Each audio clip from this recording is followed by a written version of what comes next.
Éric Legrand, bonjour. Eh bien, bonjour Mediagène et bonjour tout le monde. Merci de nous accorder un petit moment de votre temps. Alors, pourtant précieux, faut préciser. Et précieux. Surtout merci de me le demander, sinon je serais pas là. C'est clair. Alors, écoutez, on a eu la chance de vous voir hier en pleine dédicace. C'est un exercice qui a l'air un petit peu fatigant quand même. On vous a vu hier soir, c'est super d'avoir du public, mais ça a l'air un petit peu fatigant. Oui, c'est des grosses journées forcément. Bien sûr que c'est fatigant, mais c'est très agréable, c'est très sympathique et c'est très gratifiant. Mais c'est vrai que toute la journée, puis il n'y a pas que ça, les interviews, les machins, tout ça. Alors, on va faire la star fatiguée, épuisée. Non, mais c'est vrai que ça fait des grosses journées lourdes. Puis l'ambiance, le bruit, tout ça, mais c'est très agréable. Alors, juste une petite question. Alors, vous êtes un comédien spécialisé dans le doublage, c'est bien ça? Oui, on peut dire oui. Enfin, la vie a fait que je fais ça plus que le reste. Ça n'a pas été un choix délibéré. Ça s'est trouvé de cette manière-là. Alors spécialisé, si on veut, oui, voilà. J'en fais beaucoup. Ouais. Et quand avez-vous commencé à vous intéresser en fait au métier de comédien? C'est depuis tout jeune? À m'intéresser au métier, je crois, je sais pas si on peut dire qu'on s'intéresse au métier. On a envie de, enfin. Chacun a un parcours particulier différent. Moi, je pense que j'ai toujours eu envie de faire ça sans me l'avouer, sans me le dire, plus exactement sans savoir que ça pouvait être un métier. Voilà. Ben oui, en fait, je crois que la plupart des comédiens on fonctionne de la même manière. On ne se rend pas compte. Si, il y a ceux qui se disent dès le départ, je veux faire ça. Et puis il y a ceux comme moi qui savent qu'ils aiment ça, mais qui ne se rendent pas compte qu'on peut le faire en activité professionnelle. Et ça a été mon cas. Moi, pendant très longtemps, je pensais que je ferais ma médecine, je l'ai déjà dit plus d'une fois, en activité professionnelle, parce que mon père a toujours regretté de ne pas avoir fait sa médecine. Il n'a pas pu le faire, il ne l'a pas fait. Et je l'ai entendu dire pendant des années, c'est le plus beau métier du monde, et si j'avais pu, j'aurais fait ça. Bon. Et donc pour moi, tout naturellement, comme j'étais bon en sciences nat, je me disais, bon ben voilà, je serais médecin. Parce que c'est le plus beau métier du monde, donc je ne me posais pas de questions. Mais en fait, j'adorais le spectacle. Et depuis tout petit, j'étais fasciné par les rideaux rouges, par la scène, les lumières dessus. Quand je me souviens, ma grand-mère m'avait emmené au cirque une fois, et je l'avais profondément étonné parce que j'étais haut comme 3 pommes et je l'avais déjà dit à l'époque. Mais moi, c'est là que je voudrais être. En montrant la scène, j'avais une envie féroce, quoi. Et puis quand j'allais au spectacle, c'était vraiment là que j'avais envie d'être, que je regardais ça émerveillé, je ressentais ça intimement, mais je faisais pas le lien avec une activité professionnelle. Et puis en fait, j'étais totalement nul en maths. Je sais pas combien font 2 et 2, enfin j'exagère, mais pour moi ça a toujours fait ou 3 ou 5, mais 4, j'avais du mal à me faire à cette idée. Et donc en fait, comme pour faire sa médecine, il faut faire des maths. Plus ça a avancé dans le temps, dans le cours de mes études, plus j'ai régressé, enfin plus je suis parti du côté littéraire, en fait, et j'ai fait, à l'époque on appelait ça D, j'ai fait une seconde D qui était, non, une seconde C qui était très matheuse. Oui. J'ai pas pu passer en première C, j'ai pu passer en première D, donc scientifique moins matheux parce que j'avais pas le niveau. Et puis entre la première et la terminale, pour faire une terminale scientifique ou matheuse, il aurait fallu que je passe un examen parce que j'étais pas du tout au niveau. Ça m'emmerdait mais à mourir, je détestais les maths. Et puis c'est là que je me suis dit mais je vais faire une terminale scientifique, matheuse, et puis après et j'ai réalisé que j'avais pas envie du tout de ça. Et c'est là qu'il m'est apparu que, ben non, je veux faire acteur, quoi. C'est ça dont j'ai envie. Et puis, j'ai foiré mon examen parce que je m'en contrefoutais. Je suis passé en terminale littéraire, philo, et puis j'ai pris la décision. J'ai compris que je pourrais en faire mon métier, en fait, d'être acteur. C'est là que j'ai pris conscience que, non, c'est ça que je veux faire professionnellement. J'ai réalisé que oui, c'était mon trajet. Mon envie profonde, et je suis passé en terminale philo et j'ai dit à mes parents oui, moi je veux être acteur, et j'avais la chance d'avoir des parents qui étaient très compréhensifs et qui m'ont dit bien sûr, tu as envie de faire ça, tu le feras, on te soutiendra, mais nous on ne sait pas comment ça se passe, il n'y a personne dans le métier, dans la famille, donc il faut que tu rentres au conservatoire après parce que sinon on ne voit pas comment ça se passe. J'ai dit d'accord, donc j'ai fait ma terminale philo, j'ai passé mon bac. Et puis, je me suis inscrit en fac de lettres parce qu'il fallait bien que je m'inscrive quelque part. J'ai foutu 4 fois les pieds au cours, ça m'emmerdait à mourir. Mais j'ai suivi des cours d'art dramatique dans un cours privé le soir, et puis pendant 1 an. Et puis j'ai passé mon concours d'entrée au conservatoire et j'ai été reçu au conservatoire d'art dramatique par chance. Et puis voilà. Là c'est le début d'une aventure. Quand on est acteur, on a envie de se montrer, puis tout d'un coup on vous dit être une voix? Est-ce que c'est un choix, ou est-ce que vous avez dit je vais le faire juste voilà, Non, ça pour n'a le... jamais été un choix délibéré, ça n'a jamais été un choix volontaire. Je suis donc rentré au conservatoire, et puis grâce à un professeur, je me suis mis à enregistrer des dramatiques à la radio pour France Culture et France Inter. Et j'ai commencé à travailler très vite, très jeune. J'étais encore élève au conservatoire et j'ai commencé déjà à enregistrer des dramatiques. Et puis je suis sorti du conservatoire, j'ai donc continué à faire de la radio, j'ai fait du théâtre, j'ai tourné des choses. Mais je bossais donc déjà pas mal à la radio. Et il se trouve que c'est là que les choses se sont faites. Il y avait un réalisateur, je le racontais plein de fois, il y avait un réalisateur de radio qui me disait toujours « Oh là là, c'est fou, ce que ta voix ressemble à celle de Jean-Pierre Leroux », qui était un comédien qui faisait des tas de choses et déjà du doublage, lui aussi. Et il disait à Jean-Pierre, ah là, votre voix se ressemble, la tienne et celle d'Éric Legrand. C'était pas faux, c'était peut-être pas si flagrant que ça, mais c'était pas faux. Et Jean-Pierre donc faisait déjà du doublage. Moi, absolument pas, c'est à peine si je savais que ça existait, je m'étais jamais posé la question. Hein. Et il se trouve qu'il y a un doubleur, je précise qu'un doubleur, c'est pas un comédien, c'est un patron de boîte de doublage. Voilà, très important. Un doubleur donc a eu un film à doubler. Qui était tiré de Le Prince et le Pauvre, un livre de Mark Twain, dans lequel le fils du prince de Galles et le fils du roi d'Angleterre, le prince de Galles, et un petit pauvre sont deux sosies dans l'histoire. Et ils intervertissent leur rôle, exactement. Et ça a été adapté au cinéma. Et au cinéma, évidemment, c'est le même comédien, même jeune comédien, qui a joué les deux rôles.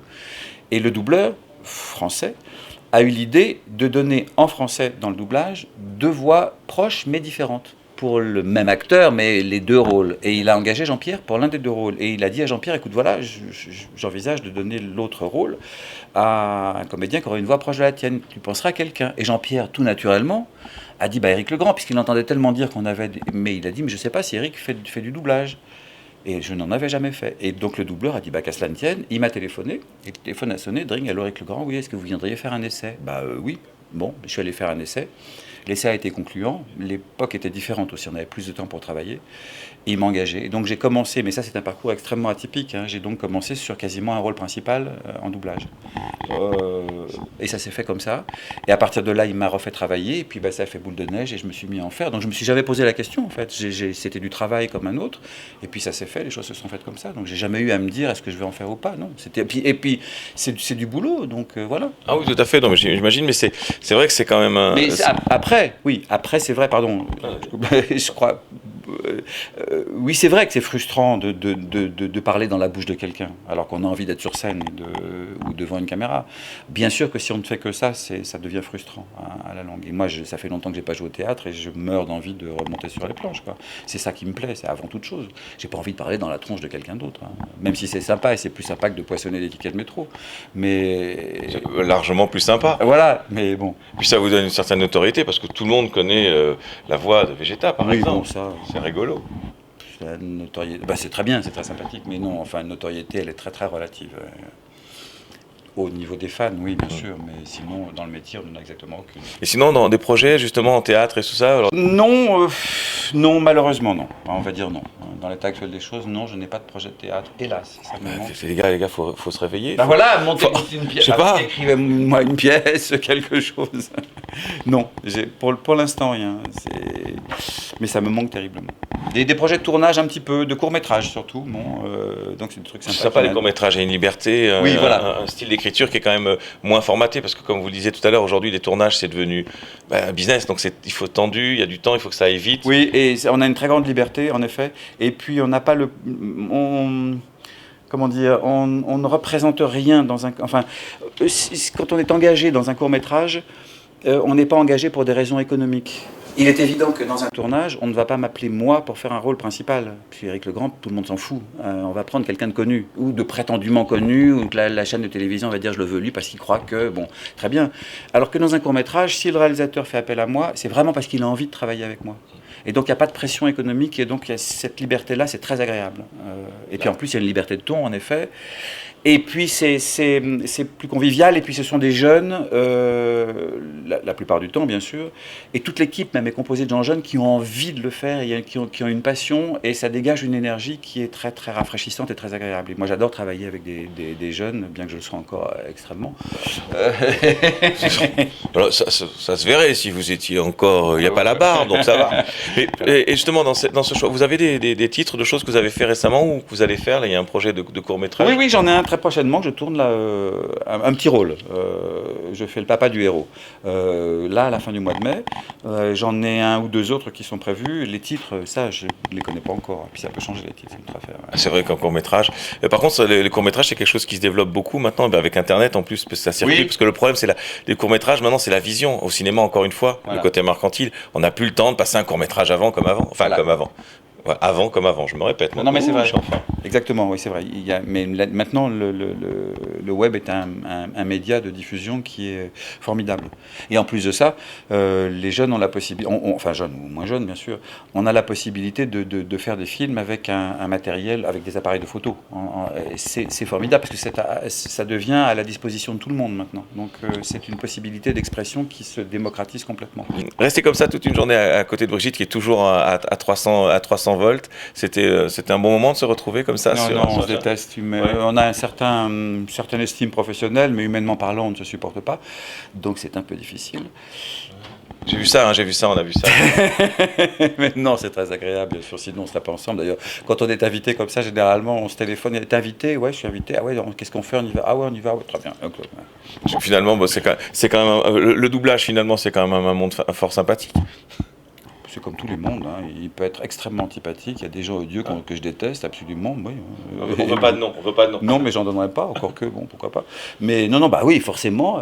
Il y a des pots d'hareng, et des gens très désagréables comme partout, et puis il y a des gens très sympas. Hein. Mais c'est un milieu relativement pas fermé, contrairement au bruit répandu. C'est très ouvert.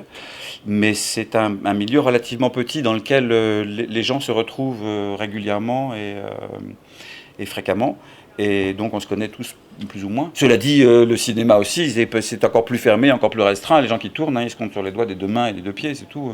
Bon. Et comme c'est vrai qu'on a assez peu l'occasion de travailler ensemble, Brigitte et moi, c'est toujours sympa de se retrouver comme ça. Voilà. Quel personnage que vous avez le préféré doubler ou jouer? En doublage, c'est difficile à répondre, parce qu'il y a eu un certain nombre de choses. Et le plaisir qu'on prend à doubler quelque chose n'est pas... Oh, j'ai une miette. n'est pas forcément lié à la qualité du produit. Je veux dire, on peut doubler un très beau film avec un rôle très sympathique et passer un très mauvais moment. Ça dépend du directeur artistique, ça dépend du texte qu'on a, ça dépend des comédiens, ça dépend de l'ambiance sur le plateau. Et il y a des ambiances qui sont très désagréables, très mauvaises, et des tensions, même si le produit est beau. En revanche, on peut doubler une merde absolue et passer des journées formidables et très sympathiques, très agréables, parce qu'on est dans une équipe sympa et une ambiance agréable, et avoir du plaisir à y aller.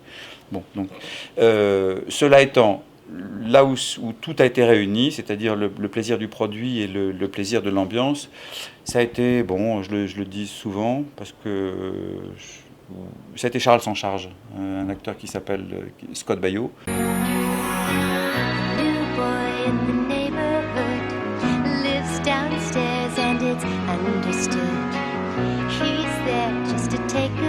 C'est une vieille série, ça, mais qui est passée à l'époque du Club Dorothée, je crois. Oui, de ma mémoire, ça me rappelle quelque chose. C'était une série pour les... Était adorable, très sympa, rigolote comme tout.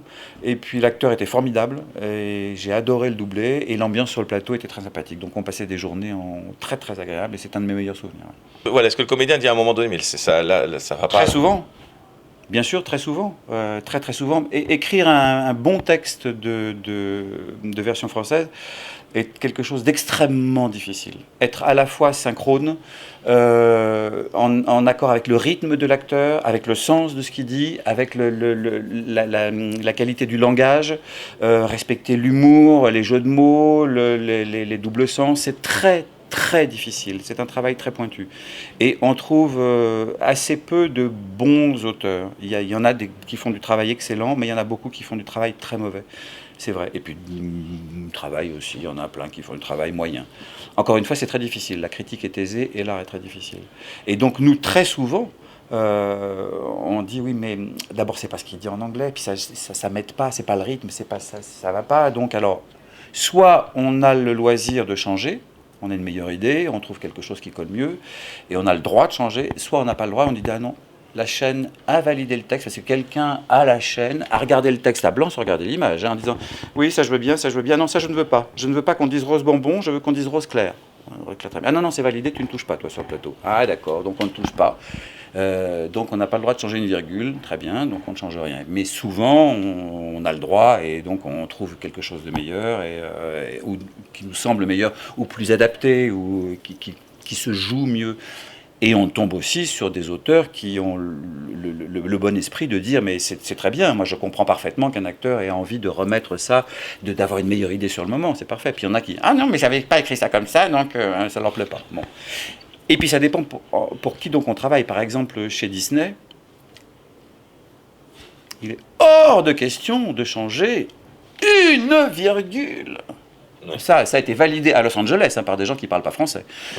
J'exagère, mais à peine. À peine. Et donc, alors, on ne change rien sur le plateau. Surtout pas. S'il faut changer un mot, mais je ne plaisante pas, hein, il va falloir que ça remonte dans un bureau, que ce soit faxé à Los Angeles quelque part, et qu'on nous dise oui, d'accord, très bien. Donc, il est hors de question de changer quoi que ce soit. Voilà. Ça va pas être facile à ce moment-là. Ça peut être excessivement chiant, on va dire. Voilà. On terminera là-dessus. Merci beaucoup. Franchement, merci beaucoup.